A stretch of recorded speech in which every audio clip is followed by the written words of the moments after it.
We are working in-depth coverage tonight as the city of Central Falls files for bankruptcy in an effort to solve its financial crisis. Joining us is WPRI.com reporter Ted Nisi. Ted was in court this morning as officials representing the struggling city made the move. Ted, you've been tracking this for months. Are you surprised by them doing this? Not at this point, Erin, because really two things pushed Central Falls into bankruptcy in the end. First, the General Assembly declined to give the city a bailout. They'd asked for extra money. They didn't get it during the last session.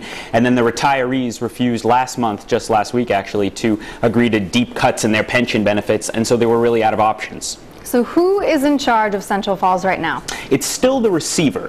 Former Supreme Court Justice Bob Flanders, he was put in place by Governor Chafee to run the city, and he's still in charge. What's different now is he can make very big decisions like voiding all the union contracts as he did today, and all he needs is the judge to sign off on it for those to go through. Okay.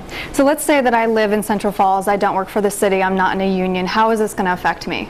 We've already seen a lot of it. The library has been closed. There have been huge increases in tax bills and everything else. In the short term, I don't think you'll see a lot. I think as the months go by and they figure out their bankruptcy exit plan, you could see more changes in terms of what's available from the city and in terms of the cost. But that's one of the big questions right now. But taxes. I'm sure nobody wants to add another tax to the people who are living in Central Falls. No, they're already, Flanders has said that repeatedly. The people of Central Falls have been taxed to the hilt. It's the poorest city in Rhode Island. It's not a place where there's a lot of money left. You can't get blood from a stone.